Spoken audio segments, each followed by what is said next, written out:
More than 150 kilometres from where Kirralee crossed the coast, and she's still making an impact.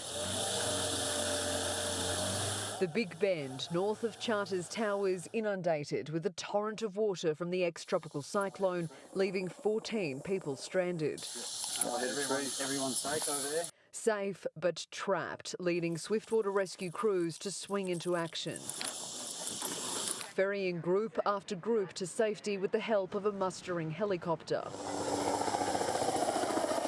The pilot rescued 8 of those stranded as the wall of water continued to rise. He'd heard about the situation that was going on and jumped in his chopper and come out to help, as the locals in that Sullock area do. Peter Seesnick was one of those rescued. This is how dry the track was when he arrived. We came over at first, drove the cars through, there was no water at all. And then, just went for a little trip, played in some mud, went to come back, and then, here comes all the water rushing through. This is what he faced on the way out. Just sat over there having a good time, waited to get rescued. Justin Moore tried to rescue the group with his tinny on his own at first. They just basically said we need a boat.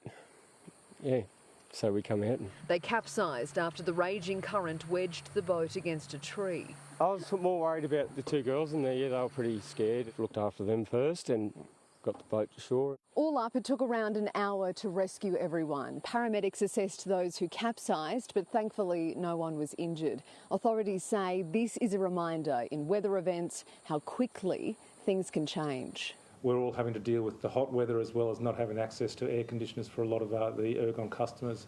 This obviously pushes people to their limits and it can get extremely frustrating.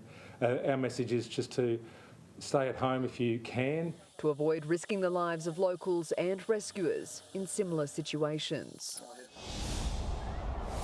Now, the Swiftwater Rescue crew members involved have told me the only reason they were able to respond as quickly as they did is because they were already here in Charters Towers. It was good fortune and good planning. They had been pre-deployed and were on standby to deal with any major incidents that arose in the wake of ex-tropical cyclone Kirralee's predicted inland deluge. And really, without all the resources there last night working hand in hand, this could have ended very differently. Now, the extra emergency services personnel deployed here to North Queensland for this cyclone event. They are starting to trickle out of the region now, but the Queenslanders are being warned that there are still flood warnings in place in many parts of the state. Katrina?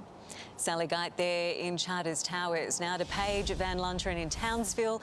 And Paige, the recovery is starting, but many could still be spending days without power. Katrina, some residents have been told to prepare to spend up to 7 days without power. That's as the region deals with extreme heat, temperatures today soaring to the mid-30s. One suburb is doing it tougher than others. Residents in Bluewater today woke to find not only had they lost power, but also their water supply.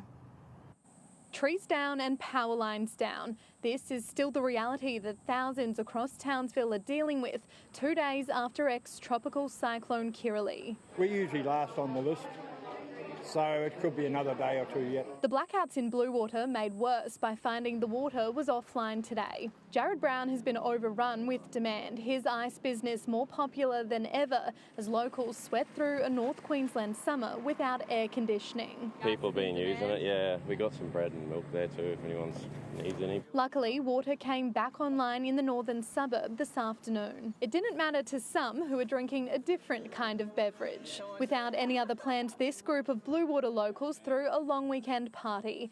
Thankfully, the barbecue runs on gas. Got ribs, got chicken wings, got jalapeno poppers. We got it all going on. We've been without power since Thursday night around 7:30ish. Other residents met with the Premier today, calling for more funding to go to small evacuation centres in the north. Give us some time to work through it. We might meet with Nick. Maybe that second city. Make it known to the powers to be that these little communities like Sahia, out of Rollingstown where we are, need funding to keep these centres up and running. The clean-up across the region is largely a community effort. Queues to the dump today snaking down the road as Ergon crews begin restoring power to key parts of the grid. The Ergon workers are absolutely focused on getting the power back on for that critical water, wastewater as well as telecommunications infrastructure. That's their first priority. Almost 40,000 homes are still without power, many being warned it could be days days until the lights are back on. Those 600 workers, they're out there now. They're focused on making it safe and on delivering power. Residents significantly impacted by ex-tropical cyclone Kirrily can now apply for hardship payments. Individuals will receive $180, while $900 is on offer for families of 5. If power does go out, that makes it more likely that someone's going to qualify. Meaning there could be a long line for support. In Townsville, Paige Van Lunteren, 7 News.